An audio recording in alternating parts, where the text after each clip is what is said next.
युधिष्ठिर कहने लगे कि हे भगवान, आपने हजारों यज्ञ और लाख गौदान को भी एकादशी व्रत के बराबर नहीं बताया, सो यह तिथि सब तिथियों से उत्तम कैसे हुई, बताइए। भगवान कहने लगे, हे युधिष्ठिर, सतयुग में मुर नामक एक दैत्य उत्पन्न हुआ। वह बड़ा बलवान और भयानक था। उस प्रचंड दैत्य ने इंद्र, आदित्य, वसु, वायु, अग्नि आदि सभी देवताओं को पराजित करके भगा दिया। तब इंद्र सहित सभी देवताओं ने भयभीत होकर भगवान शिव से सारा वृत्तांत कहा और बोले, हे कैलाशपति, मुर दैत्य से भयभीत होकर सब देवता मृत्यु लोक में फिर रहे हैं। तब भगवान शिव ने कहा, हे देवताओं, तीनों लोकों के स्वामी, भक्तों के दुखों को नाश करने वाले भगवान विष्णु की शरण में जाओ। वे ही तुम्हारे दुखों को दूर कर सकते हैं। शिवजी के ऐसे वचन सुनकर सभी देवता क्षीर सागर में पहुँचे। वहाँ भगवान को शयन करते देख हाथ जोड़कर उनकी स्तुति करने लगे कि हे देवताओं द्वारा स्तुति करने योग्य प्रभु, आपको बारंबार नमस्कार है। देवताओं की रक्षा करने वाले मधुसूदन, आपको नमस्कार है। आप हमारी रक्षा करें। दैत्यों से भयभीत होकर हम सब आपकी शरण में आए हैं। आप इस संसार के कर्ता, माता पिता, उत्पत्ति और पालनकर्ता और संहार करने वाले हैं। सबको शांति प्रदान करने वाले हैं। आकाश और पाताल भी आप ही हैं। सबके पिता में ब्रह्मा, सूर्य, चंद्र, अग्नि, सामग्री, होम, आहुति, मंत्र, तंत्र, जप, यजमान, यज्ञ, कर्म, कर्ता, भोक्ता भी आप ही हैं। आप सर्वव्यापक हैं।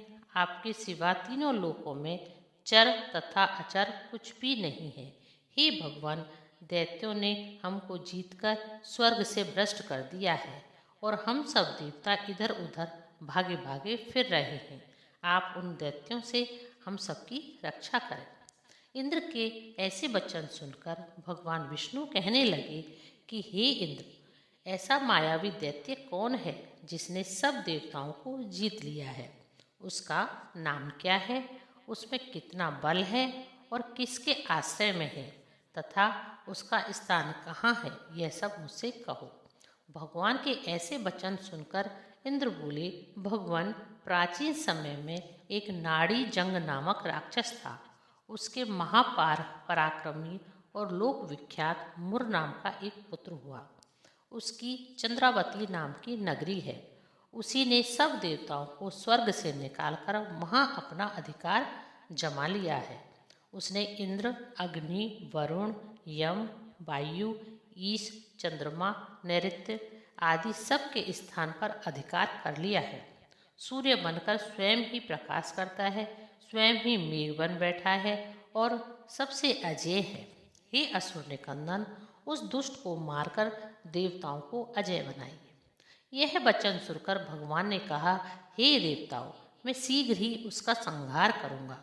तुम चंद्रावती नगरी जाओ। इस प्रकार कहकर भगवान सहित सभी देवताओं ने चंद्रावती नगरी की ओर प्रस्थान किया। उस समय जब दैत्य मुर सेना सहित युद्ध भूमि में गरज रहा था, उसकी भयानक गर्जना सुनकर सभी देवता भय के मारे चारों दिशाओं में भागने लगे।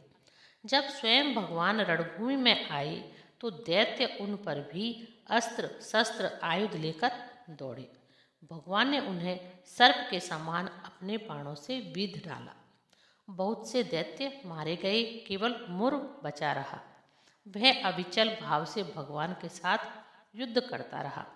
भगवान जो भी तीक्ष्ण बाण चलाते, वह उसके लिए पुष्प सिद्ध होते। उसका शरीर छिन्न भिन्न हो गया, किंतु वह लगातार युद्ध करता रहा। दोनों के बीच मल्लयुद्ध भी हुआ। 10,000 वर्ष तक उनका युद्ध चलता रहा, किंतु मुर नहीं हारा। थक कर भगवान भद्र का आश्रम चले।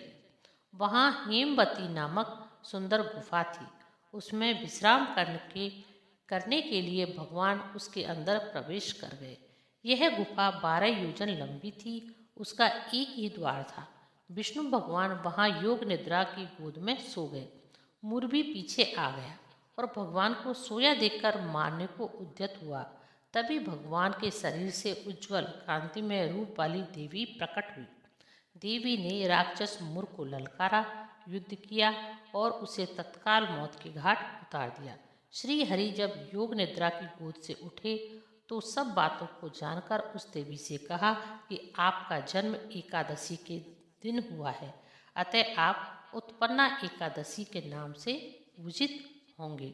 आपके भक्त वही होंगे जो मेरे भक्त हैं। बोलो श्री हरे नमः। श्रीमन नारायण नारायण नारायण, श्रीमन नारायण नारायण नारायण। यह कथा आपको कैसी लगी मुझे कमेंट करके ज़रूर बताएं। कथा अच्छी लगी तो प्लीज़ मेरे चैनल को लाइक, शेयर और सब्सक्राइब जरूर करें।